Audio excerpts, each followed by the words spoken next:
Okay, now we are going to start the lecture for constructors and destructors. In yesterday lecture, we have seen how classes are created in C++. If you remember, I have written one program and modified it many times to check how classes are written. This was the final program which we have seen. Okay, we have done the scope resolution operator also. Scope resolution operator, how public and private specifier works, किसको public करें किसको private करें, data member public हो private हो, member function public हो private हो, किसको public करना नेसेसिटी है. That all we have observed during the previous lecture, yesterday's lecture. We have built one class, we have taken some input data input, then we have displayed the data using that and seen many versions of that program. Today we'll be working with constructor. Okay, see the slide. As per the slide, you go through the slide. A constructor is a special member function whose task is to initialize the data members of an objects of इस class. Constructor एक ऐसा special member function होता है class का. Class में क्या किया था हमने data member create, member data और मेंबर फंक्शंस को इनकैप्सुलेट करके क्लासिफिकेशन की जाती है, उसे हम क्लास बोलते हैं. तो वो जो मेंबर फंक्शंस हैं, if there is any special member function whose task is to initialize the data members of an object of its class is known as constructor. इसको स्पेशल इसलिए कहा जाता है, इनिशियलाइजेशन तो हम किसी और फंक्शन से भी कर सकते हैं, but this is called special because it has same name as its class name. जब फंक्शन का नेम सेम होगा, क्लास नेम की तरह होगा, जो क्लास का नेम है वही फंक्शन का नेम होगा, और उसके अंदर हम सिर्फ इनिशियलाइजेशन कर सकेंगे. That is called constructor. The feature of the constructor is that it invokes automatically whenever a new object of its associated class is created. जैसे ही हम लिखेंगे int x तो वो कंस्ट्रक्टर कॉल हो जाता है. माई क्लास, मैंने अपनी क्लास बनाई स्टूडेंट s1 लिखते ही कंस्ट्रक्टर ऑटोमेटिकली कॉल हो जाता है. डिफॉल्ट कंस्ट्रक्टर ऑटोमेटिकली कॉल हो जाता है. There is no need to invoke explicitly the default constructor. Default constructor automatically call हो जाएगा.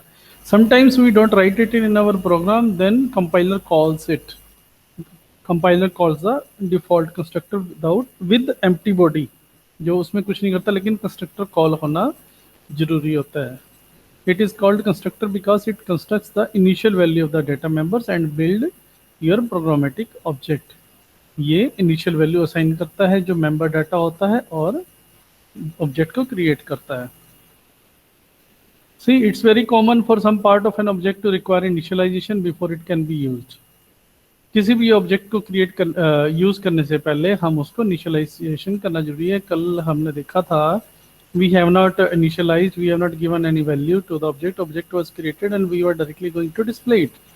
But what happened, the garbage value in that particular location was picked up by that variable and that was being displayed, and we were surprised how this data is coming. So use number was coming, that was a garbage data which was placed at that particular location, at that memory location which was assigned to the object. Okay, so we have to initialize before using that particular object. Number 2, suppose we are working on hundreds of objects.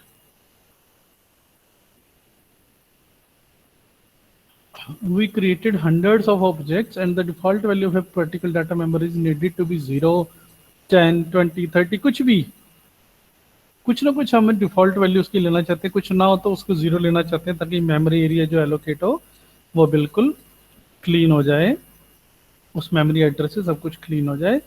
तो हम constructor को use करते हैं because it's difficult for us to write for each and every object to assign the value for each and every object. So we will be calling the constructor or automatic default constructor that will initialize all the objects automatically. No need of extra burden.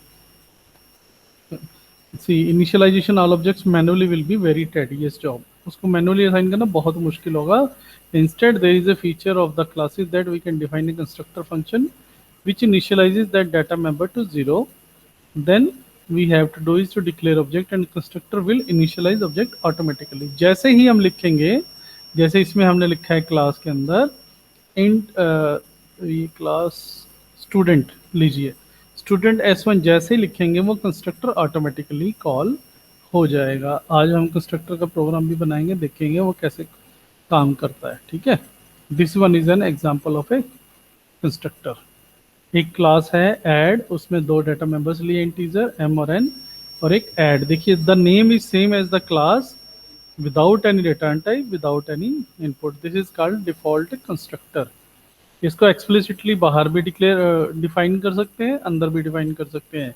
अगर हमें class के बाहर define करना, definition देनी है, तो हमें scope resolution operator लगाना पड़ेगा जो बताएगा this one add function relates to class add, जैसे हमने पिछली क्लास में देखा था। ये देखिए स्टूडेंट क्लास का भी गेट डाटा फंक्शन है और टीचर क्लास में भी गेट डाटा फंक्शन है। अब कैसे पता चले हम कौन सा फंक्शन कॉल कर रहे हैं, that depends on the this is access specifier and that is scope resolution operator. अगर इसको बाहर करेंगे हम डिफाइन, तो हमें देना पड़ेगा टीचर कॉलन कॉलन डिस्प्ले, और अगर हम स्टूडेंट का करना चाहेंगे तो स्टूडेंट कॉलन कॉलन डिस्प्ले, वहां से वो डिफ्रेंशिएट हो जाता है। ठीक है, this is scope resolution operator. So एक बेसिक प्रोग्राम बना के देख लेते हैं, यही वाला बना लेते हैं। ठीक है, ऐड एक क्लास बना लेते हैं और उसको बना के देखते हैं। Simple constructor, default constructor, default constructor को बना के देखते हैं। Hash include IO stream using name space STD.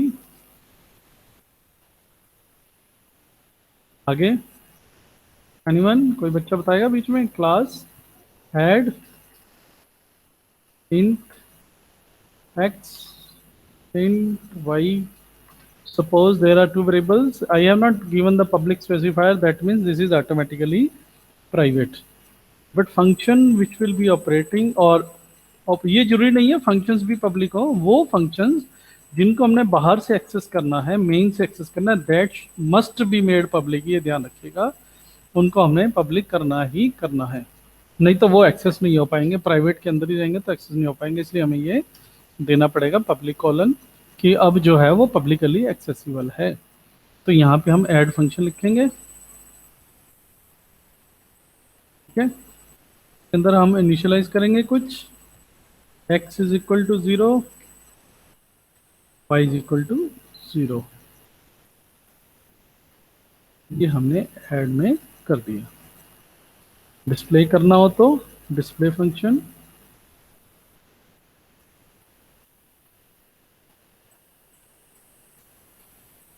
C out the value of x and y is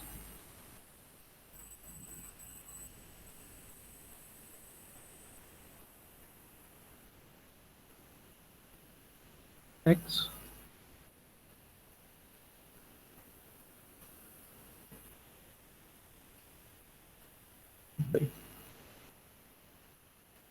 कोई एरर इसमें, कुछ एरर नहीं नजर आया किसी बच्चे को? कोई एरर? सर आपने सी आउट के बाद स्लैश एन से पहले वो नहीं लगा रखा, वो सॉरी इन्वर्टेड कॉमास। ठीक है, और अभी भी है? तो सर एक्स से पहले आपने सर एक्स से पहले इससे पहले, इससे ये वाला एक्स एंड वाई, तो शॉर्टेड एंड लगा ना सर 2, और वाई से पहले भी। क्या नहीं लगाया? सर ये नहीं लगने के, क्या नहीं लगने के? ये सर ये शॉर्टेड एंड वाला साउंड बताओ बताओ। इन्वर्टेड कोमा जो है सर ये, हाँ ये लेफ्ट में, ये तो गैप के लिए दिया है, एक्स और वाई की वैल्यू के गैप के लिए दिया है, तो क्या ये ठीक है? आप बताइए, सोचो जरा, तब तक मैं इसको क्लोज कर दूं। सर एक्स के बाद में भी तो लगेगा। गुड, ये कौन बोला है? इसकी वॉइस मुझे गुलशेर, यहाँ पे कह रहे हो कुछ? यहाँ पे कह रहे हो कुछ गुलशेर? सर जो सी आउट के बाद नहीं, जहाँ पे पॉइंटर है वहां पे कुछ करना है या कहीं और करना है? सर यहीं पे क्या करना है बताओ, क्या लिखना है? यहाँ पे क्या आना चाहिए? सर जो सी आउट के बाद में लगाया ना आपने, हाँ, इंसर्शन ऑपरेटर बोलते हैं इसे, ये वाला। ठीक है, अब ठीक है। चलिए ये क्लास डिक्लेयर हो गई। एक मिनट, मेन लिखेंगे, इंट लिखते हैं मेन। मेन के बाद हम क्लास है ऐड A1, ठीक है। अभी तो हमने सिर्फ डिस्प्ले करना है, हम सिर्फ चेक कर रहे हैं कि ये वाकई में इनिशियलाइज हो रहा है कि नहीं हो रहा। बाकी और भी काम कर सकते हैं हम।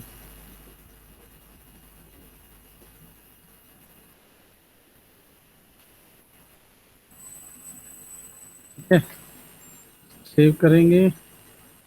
होम BCA कोर्स कोड और इस पे लिख देते हैं माइकॉन। ठीक है, माइकॉन कंस्ट्रक्टर।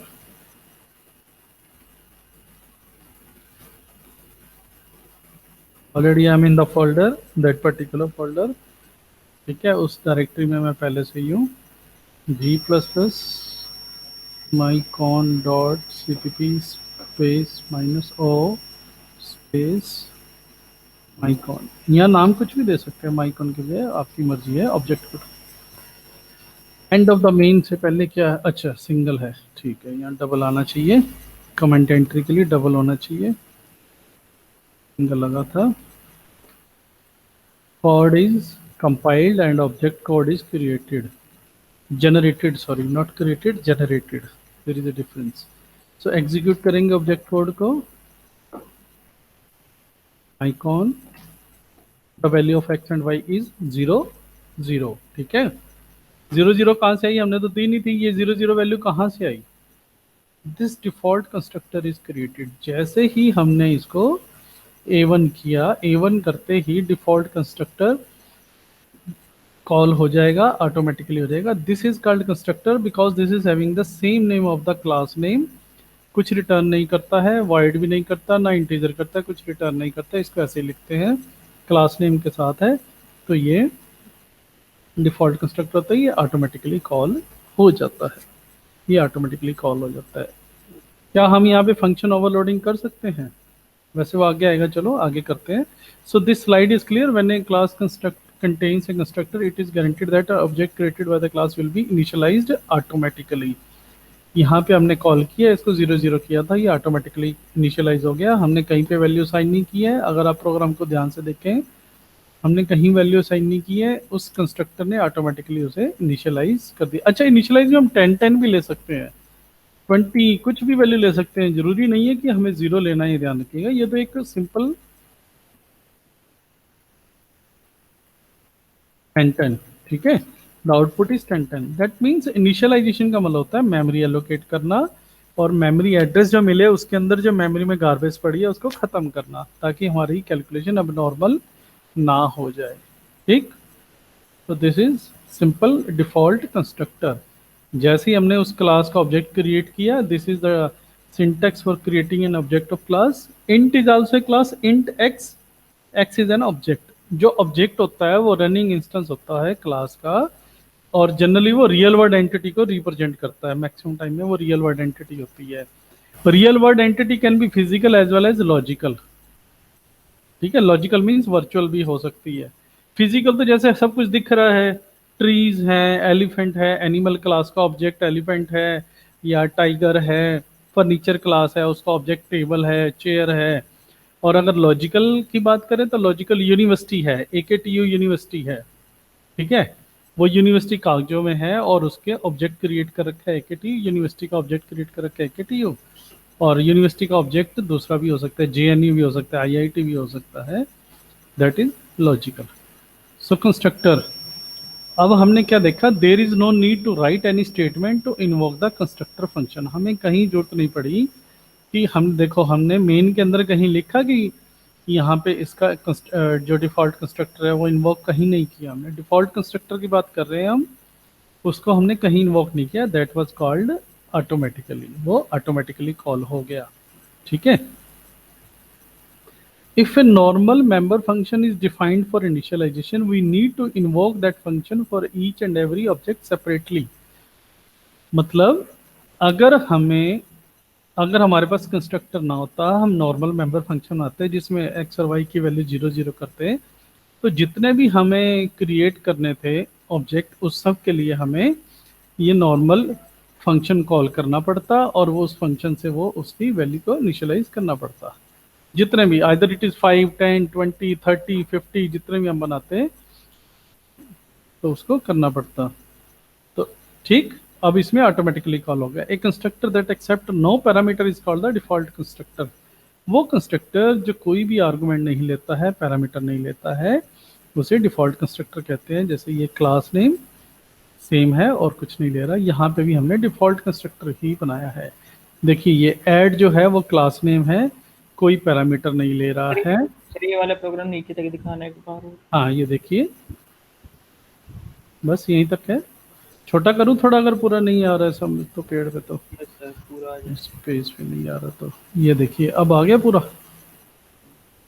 तो सर इसमें मतलब सर कंस्ट्रक्शन है तो इसमें हमें कॉल करने की जरूरत नहीं पड़ी जैसा आप बता रहे हैं। बिल्कुल नहीं पड़ी, डिफॉल्ट कंस्ट्रक्टर, डिफॉल्ट साथ में लेकिन सर वर्ड। इसमें हम इसको कॉल कर रहे हैं डिस्प्ले को, डिस्प्ले वाले फंक्शन को केवल बस result डिस्प्ले तो print डिस्प्ले तो डिस्प्ले तो हम चेक result, करना चाह result, हाँ रहे रिजल्ट हैं। प्रिंट डिस्प्ले तो हम चेक करना चाह रहे हैं कि वाकई में एक्स और वाई में 10-10 चला गया या नहीं चला गया, उसकी जरूरत नहीं है। हम कहीं पे भी यूटिलाइज कर सकते हैं इसको डायरेक्टली, ठीक है। जैसे ही हमने लिखा ऐड A1, जैसे ही हमने लिखा ये ऑब्जेक्ट क्रिएट होगा। ऑब्जेक्ट क्रिएट होते ही सबसे पहले कंस्ट्रक्टर कॉल होगा। वो देखेगा इसमें कुछ इसकी वैल्यू करनी है, इनिशियलाइज करना है या एम्प्टी कंस्ट्रक्टर है, क्या है, ये ऑटोमेटिकली कॉल हो जाएगा। ये तो सिर्फ हम एक चेक लगा रहे हैं कि वाकई हमारे कंस्ट्रक्टर ने उसकी वैल्यू में चेंज किया नहीं किया। There is no need of this display function, ठीक है। सर इसके बिना कैसे चलेगा ये? अगर ये हटा दें तो करता है। नहीं चल तो गया है, लेकिन हमें पता नहीं चलेगा उसमें वैल्यू साइन हुई है नहीं हुई है। अच्छा उसको चेक करने के लिए हमने लगाया, ठीक है ना। वो हमारे काम का नहीं रहा, लेकिन समझ गया। क्योंकि हम उसको, अच्छा ऐसा है ना, हम इसको कहीं और यूटिलाइज तो कर सकते हैं ना। A1 के साथ और मल्टीपल फंक्शंस हो सकते हैं, हम उसको यूटिलाइज कर सकते हैं। लेकिन हमें पता, यहाँ पे हम सिर्फ ये चेक कर रहे हैं कि हमारा कंस्ट्रक्टर का फंक्शन वाकई में काम कर रहा है या नहीं कर रहा है, इसलिए हमने डिस्प्ले फंक्शन को यहाँ पे लगाया है, ठीक है। सिंपल बेसिक क्लास है, सबसे छोटा क्लास है ये। सबसे छोटी दो वेरिएबल ले लिए, एक उसमें कंस्ट्रक्टर है, वेरिएबल को वैल्यू इनिशियलाइज हो रही है और उसको डिस्प्ले कर रहे हैं। सबसे छोटा प्रोग्राम है, ठीक है। This is the program for constructor, default constructor, sorry ये ध्यान रखिएगा। Default constructor program for creating class and default constructor.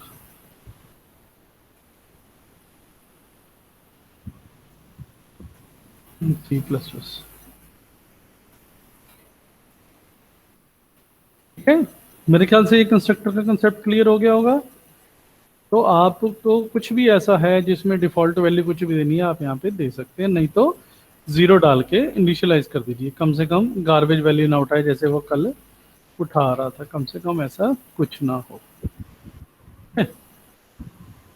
Next ये हो गया। कैरेक्टरिस्टिक्स ऑफ कंस्ट्रक्टर क्या हुए? दे must be declared in public scope. ये मैंने आपको बताया है कि जो भी हमें करना है ये पब्लिक में करना पड़ेगा।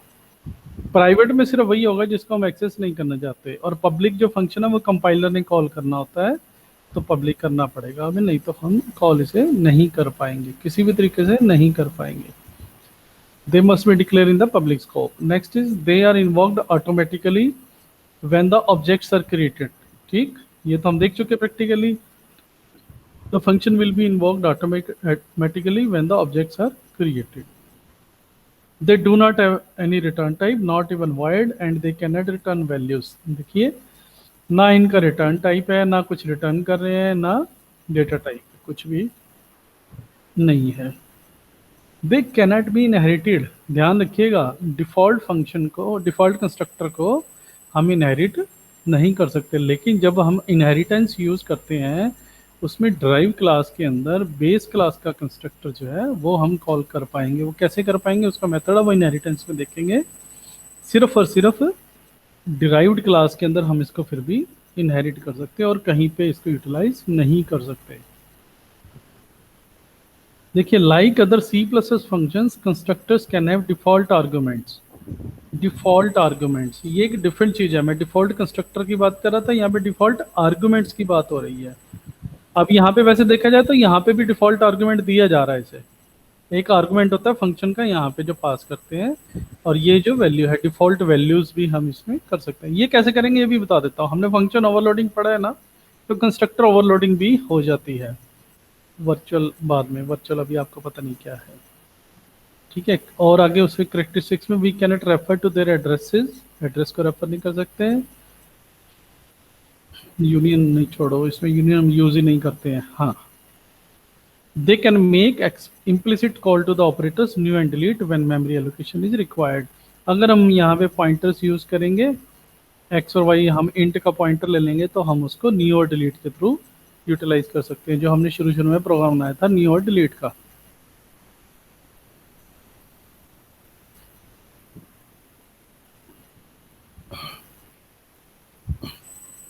अच्छा, एक चीज और, ये जो कहना चाह रहा है the constructor function is responsible for creation of object।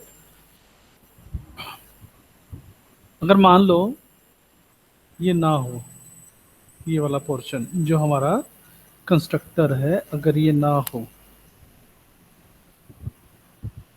क्या हमारा ऑब्जेक्ट क्रिएट नहीं होता, वो ये पूछना चाह रहा है।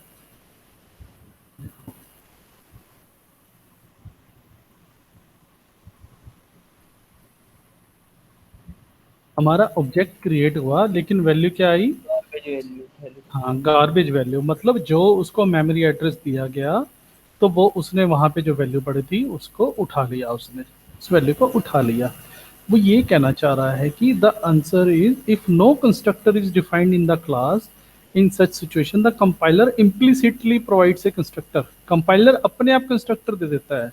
अगर आप कोई कंस्ट्रक्टर नहीं लिखेंगे तो कंपाइलर एम्प्टी बॉडी के साथ ऐड लिख देगा, और एम्प्टी बॉडी होगी, उसके अंदर कुछ नहीं होगा, खाली ऐड कंस्ट्रक्टर को लिख देगा, डिफॉल्ट को, which is called as default constructor, उसको वो दे देगा। लेकिन सिर्फ मेमोरी एलोकेट कर पाएगा, उस मेमोरी के अंदर जो गार्बेज वैल्यू पड़ी है उसको फ्लश ऑफ नहीं कर पाएगा, उसमें जो पड़ी है वो ऑटोमेटिकली, क्योंकि मेमोरी एलोकेशन का मतलब है एक पॉइंटर मिल जाना भी, ये जो मेमोरी एड्रेस है 1x2000, ये x को लोड किया जाता है और इंटीजर है तो +2 करके आगे वाला y को एलोकेट कर दिया जाता है। तो वो पॉइंट करते हैं सब मेमोरी एड्रेस को। अब उस मेमोरी एड्रेस में जो पड़ा होगा वो डिस्प्ले कर देंगे। अगर हम यहाँ पे 10 कर देंगे, 0 कर देंगे, तो वो वैल्यू उसमें आ जाएगी।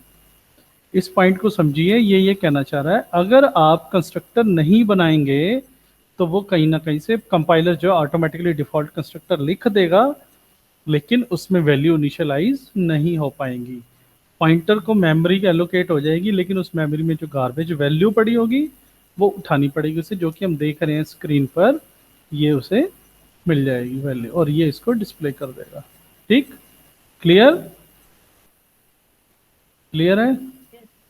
ये देखिए, मान लीजिए सैंपल है, कुछ फंक्शन है, इसमें कुछ और दो डिस्प्ले का फंक्शन जैसे हमने लिखा था वैसे इसने डिस्प्ले का फंक्शन कर दिया, लेकिन कंस्ट्रक्टर नहीं लिखा। ये काम करेगा, चलेगा। कंपाइलर क्या करेगा, बीच में ऐसे ये वाली बॉडी, एम्प्टी बॉडी वाला कंस्ट्रक्टर खुद डाल देगा, इंसर्ट कर देगा उसमें क्लास के प्रोग्राम के अंदर, ऐसे खुद ही डाल देगा, लेकिन ये करेगा कुछ नहीं।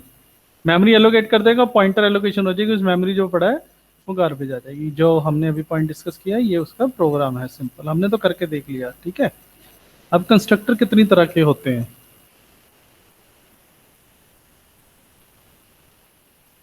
Default constructor we have observed, we have seen, we have done, है ना।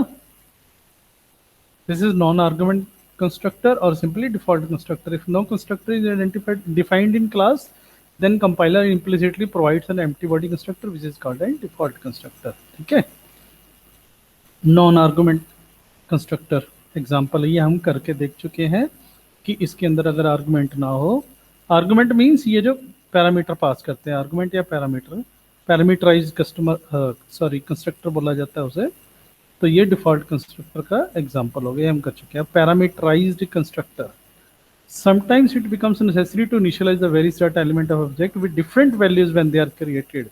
कई बार ऐसा लगता है कि हमारा जो फॉर लूप चल रही है उसके अंदर से जो वैल्यू आएगी, जैसे हमारे पास फैक्टोरियल है, हम अलग अलग नंबर ले रहे हैं यूजर से, भी इनपुट द नंबर, वो नंबर डालता है, हम उस नंबर को फंक्शन में पास करते हैं, तो अगर हमें कई बार ऐसा लगता है कि प्रोग्राम के प्रीवियस मॉड्यूल से कुछ वैल्यू आ रही है, वो वैल्यू असाइन करनी ही करनी है इस ऑब्जेक्ट को, तो हमें क्या करना पड़ेगा, कुछ ना कुछ पैरामीटराइज कंस्ट्रक्टर बनाना पड़ेगा जो उस आर्गुमेंट या वैल्यू को ले और उसके ऊपर फंक्शन करे। देखिए जैसे ये है, अगर हम एक क्लास सर्कल लेते हैं, फ्लोट रेडियस है, रेडियस कुछ नहीं है, 0।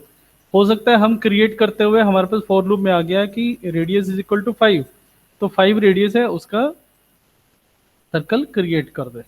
ऐसा भी हो सकता है, sometimes in the program logic we require कि some argument should be pass to the while creating the object. तो इस तरह से अगर आपको याद हो तो हमने फंक्शन ओवरलोडिंग की थी, मैंने ये चीजें इसलिए पहले करा दी थी ताकि हमें प्रोग्राम बनाते बाद में कोई दिक्कत ना आए। फंक्शन ओवरलोडिंग याद है सबको? फंक्शन ओवरलोडिंग मैंने बताया था सर। बताओ याद है फंक्शन यस सर। हाँ, उसमें क्या था, the function name was same but it can differ into the number of parameters, type of parameter, type of return type, उसमें वो चेंज हो सकता था। तो ये फंक्शन ओवरलोडिंग है। और कंस्ट्रक्टर के फंक्शन की ओवरलोडिंग हो रही तो ये कंस्ट्रक्टर ओवरलोडेड कंस्ट्रक्टर भी कह सकते हैं इसे हम, ठीक है। ओवरलोडेड कंस्ट्रक्टर का टॉपिक भी है आपका क्लासेस वाले चैप्टर में।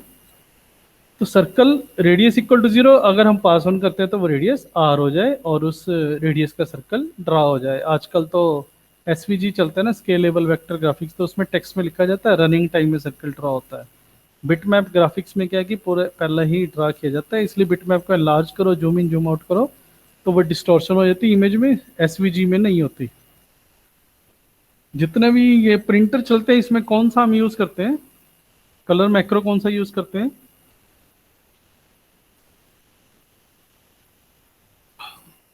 कुछ RGB मैक्रो इस तरह की कुछ चीजें पढ़ी हुई हैं आपने?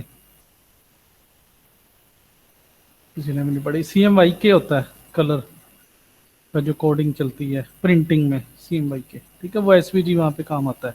चलिए पैरामीटराइज कंस्ट्रक्टर में हम क्या करेंगे, कंस्ट्रक्टर नेम सेम है लेकिन उसमें आर्गुमेंट या पैरामीटर पास हो रहा है। जैसे सर्कल फर्स्ट ऑब्जेक्ट करेंगे तो रेडियस की वैल्यू 0 आएगी, सर्कल सेकंड ऑब्जेक्ट 15 करेंगे तो रेडियस की वैल्यू 15 आएगी। ये वैल्यू कॉपी हो जाएगी R में, R से वैल्यू कॉपी हो जाएगी रेडियस में, तो रेडियस की वैल्यू 15 हो जाएगी। अगर हमने कॉल किया सर्कल OB 7.6 तो ये कंस्ट्रक्टर कॉल हो जाएगा, ये वैल्यू रेडियस की कर देगा 7.6। इसको दो तरीके से कॉल किया जा सकता है, implicit call, this one is better, always ध्यान रखिएगा। ये जो इम्प्लिसिट कॉल है ये बेटर है।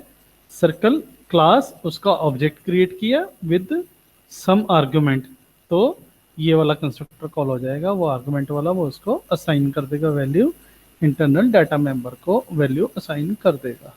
एक्सप्लिसिटली कॉल क्या है, circle OB equal to circle 7, both will work in the same manner, दोनों की आउटपुट सेम आएगी, लिखने का तरीका अलग है। ये इम्प्लिसिट कॉल कहते हैं, इसे एक्सप्लिसिट कॉल कहते हैं। OB equal to circle 7.6। देखिए यहाँ पे हम उसका ओवरलोडेड आर्गुमेंटेड कंस्ट्रक्टर को कॉल कर रहे हैं, खुद कॉल कर रहे हैं, एक्सप्लिसिटली कॉल कर रहे हैं। यहाँ पे खुद कॉल हो रहा है, ऑटोमेटिकली कॉल हो रहा है, यहाँ पे कॉल की जा रही है। ये हम पैरामीटराइज्ड कस्टमर को कॉल करने के लिए करते हैं।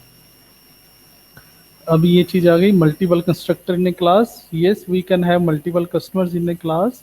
जहाँ तक मुझे याद है देयर इज वन कंडीशन कि अगर आप मल्टीपल कंस्ट्रक्टर को करना चाहते हैं तो डिफ़ॉल्ट कंस्ट्रक्टर हमेशा रखना पड़ेगा, नहीं तो नहीं कर सकते।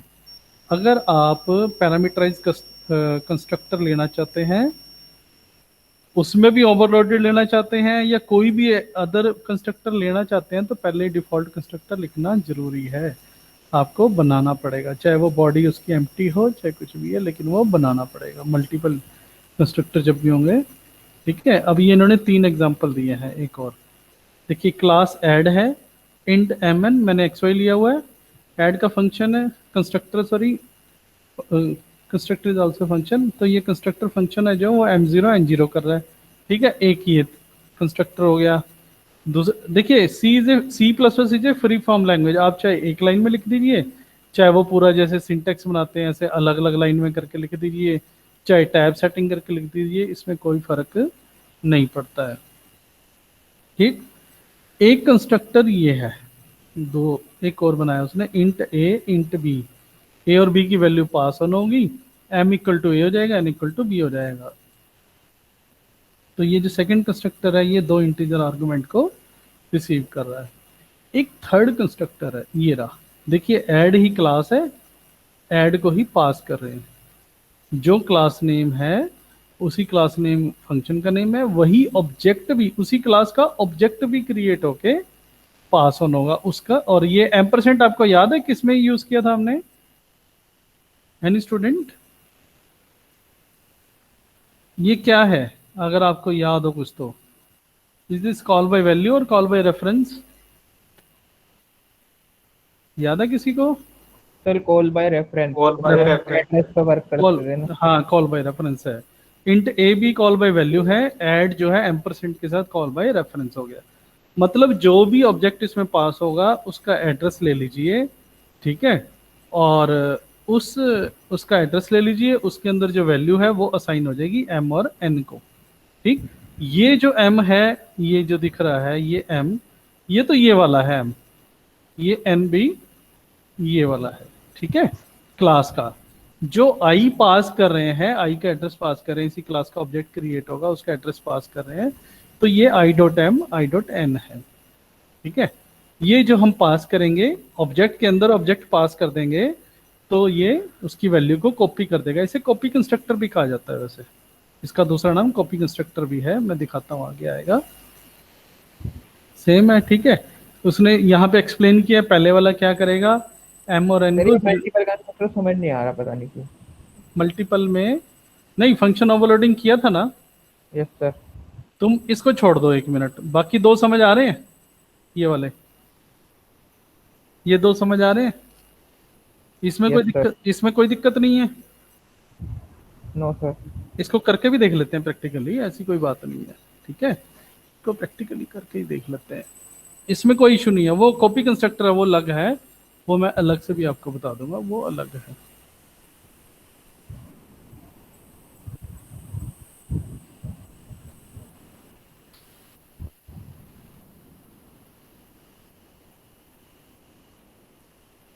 मैं प्रैक्टिकल कराता हूँ, प्रैक्टिकल से क्या है कि चीजें क्लियर हो जाती हैं।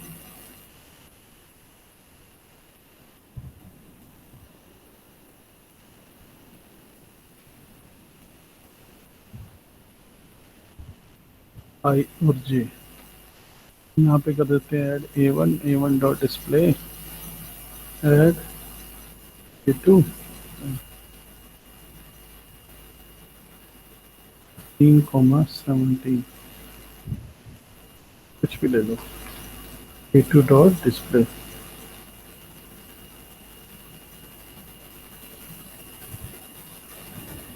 अब इसको कंपाइल करते हैं,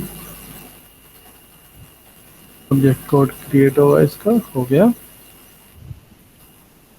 देखिए अब थोड़ा सा मैं इसको इधर करता हूँ, अब इसको सामने रख के देखिए, देखिए ऐड डिफॉल्ट कंस्ट्रक्टर, ठीक है, कोई भी आर्गुमेंट पास नहीं है, तो हमने जब किया ऐड a1, हमने कुछ आर्गुमेंट पास नहीं किया, डिफॉल्ट कंस्ट्रक्टर कॉल हुआ, डिफॉल्ट कंस्ट्रक्टर के अंदर वैल्यू इनकी 0 0 है, तो हमने यहाँ डिस्प्ले किया, तो value of x and y is 0 0। Clear? ये ठीक है? Yes sir. ठीक। अब हमने दूसरा ऑब्जेक्ट क्रिएट किया, यहाँ पे देखिए ऐड a2 15, 17, ये आर्गुमेंटेड पैरामीटराइज कंस्ट्रक्टर बोलते हैं, आर्गुमेंट पास कर रहा है, ठीक। ये हमने इसमें पास किया, इसका फंक्शन ये लिखा हुआ है, भी जो वैल्यू पास होगी x की वैल्यू हो जाएगी, y की वैल्यू ये हो जाएगी। हमने पास किया देखो 15 17, तो x की वैल्यू होगी 15, y की वैल्यू होगी 17, ठीक है। सर ऐसा ऑब्जेक्ट क्रिएट करते वक्त भी मतलब आर्गुमेंट डाल सकते हैं? हाँ हाँ, वो हमें लिखना पड़ेगा, लेकिन यहाँ पे अगर हम यहाँ पे नहीं देंगे तो नहीं चलेगा, ये ध्यान रखिएगा। Yes sir. ठीक है। अब कंस्ट्रक्टर आपको दो समझ आ गए, डिफॉल्ट समझ आ गया और आर्गुमेंट वाला पैरामीटराइज कंस्ट्रक्टर समझ आ गया। अगर आपके पास एग्जाम में आ जाता है what is a constructor, what are the different types of constructor, तो आपको यहाँ से शुरू करना पड़ेगा कंस्ट्रक्टर की डेफिनेशन से। ठीक है, कंस्ट्रक्टर क्या होता है ये आपको लिखना पड़ेगा इंट्रोडक्शन में, ये होता है, फिर उसके फीचर्स लिखने पड़ेंगे, ये सारा इंट्रोडक्शन है, फीचर लिखने पड़ेंगे, ठीक है, कैरेक्टरिस्टिक्स सॉरी। कैरेक्टरिस्टिक्स लिखने पड़ेंगे, क्या क्या है, इस तरह से लिखना पड़ेगा। फिर आपको कंस्ट्रक्टर का एक बेसिक प्रोग्राम बनाना पड़ेगा, ये प्रोग्राम बना के दिखाएंगे। फिर अब वो पूछेगा types of constructor, type of constructor में डिफॉल्ट तो हो ही गया और पैरामीटराइज भी हमने कर लिया। अब रह गया कॉपी कंस्ट्रक्टर, डायनामिक करेंगे बाद में। ये है कॉपी कंस्ट्रक्टर। कॉपी कंस्ट्रक्टर का मैं प्रोग्राम आपको दिखाता हूँ, फिर बना के उसको समझते हैं। ये वाला कॉपी कंस्ट्रक्टर कहा जाता है क्योंकि इसके ऑब्जेक्ट में उसका ऑब्जेक्ट ही पास ऑन हो रहा है, ऑब्जेक्ट को ही कॉपी मार रहा है। देखो जैसे ये है, ये सेकंड हो गया, थर्ड ये रहा एड A3 A2, ये है। भी ये जो A2 पास कर रहे हो आप, इसका डेटा टाइप है ऐड, इसकी क्लास है, इस ऑब्जेक्ट की क्लास का टाइप है ऐड, वो भी ऐड है A3 भी, तो इसको डायरेक्टली भी कर सकते हैं। वैसे add A3 equal to A2 भी कर देते हैं, अगर हमने ऑपरेटर ओवरलोडिंग की होती तो उसमें भी ये हो जाता, A2 की वैल्यू कॉपी हो जाती। ये वैल्यू इसकी एज इट इज कॉपी होती है A3 में, इसलिए इसे कॉपी कंस्ट्रक्टर कहा जाता है। इसको करके देखते हैं।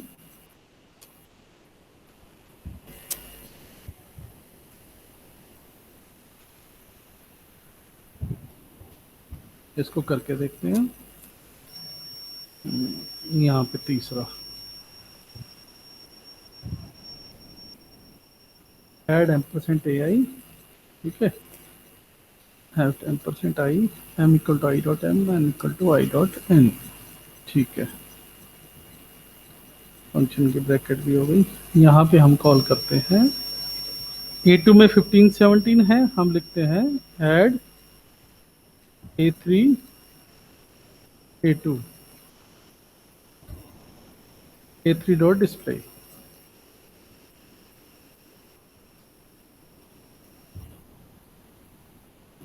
ला के देखते हैं।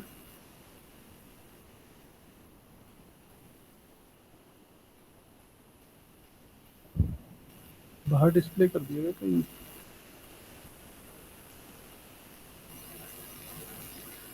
Add %i dot m। Sir इसमें आई की वैल्यू भी कुछ डालनी पड़ेगी? तो आई की तो है already। आई की तो ये हो गई ना, हाँ समझ गया सर। आई की तो ये हमने पास कर दी A2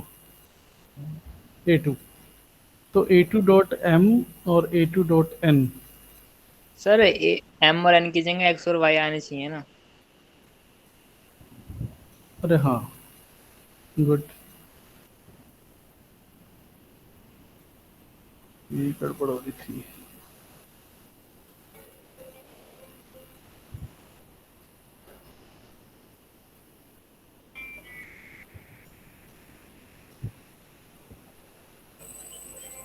कॉपी पेस्ट में ये दिक्कत होती है। देखिए काम कर रहा नहीं कर रहा।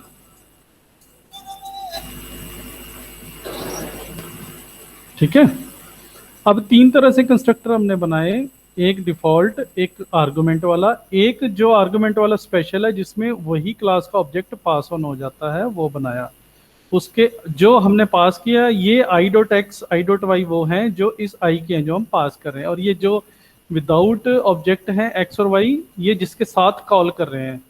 हम A3 के साथ कॉल कर रहे हैं फंक्शन को, तो A3 ये A3 डॉट एक्स एक्चुअली ये A3 डॉट वाई है। A3 इसलिए लिख रहे हैं, कल को A4 लिखेंगे तो A4 डॉट एक्स हो जाएगा और A4 डॉट वाई हो जाएगा।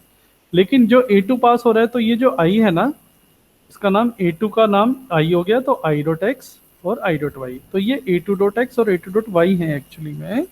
तो हमने A2 में क्या दे रखा है, 15 और 17, तो वैल्यू उस ये देखिए A3 में भी 15 और 17 आ गया, A3 में भी 15 और 17 आ गया। That is why it is also called copy constructor. ठीक है, इसलिए इसे कॉपी कंस्ट्रक्टर भी कहा जाता है। तीन तरह के आपको कंस्ट्रक्टर करा दिए मैंने। ठीक है,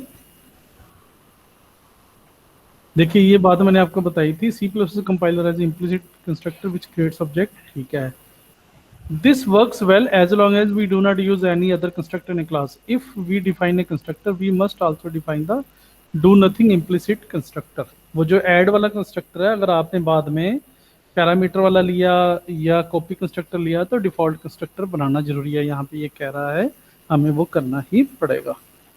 डिफ़ॉल्ट, अच्छा डिफ़ॉल्ट आर्गुमेंट वाला भी है एक, उसको हम फंक्शन ओवरलोडिंग की तरह से करेंगे, डिफ़ॉल्ट आर्गुमेंट वाला। डायनामिक वाला हम फिर करेंगे, ठीक है। ये कॉपी कंस्ट्रक्टर हम कर चुके हैं, integer i2 i1, integer class इसने अपनी बनाई हुई है, i2 = i1 ऐसे भी हम लिख सकते हैं, तब भी वैल्यू कॉपी हो जाएगी, इसलिए इसे कॉपी कंस्ट्रक्टर भी कहा जाता है, ठीक। ये हम कर चुके हैं।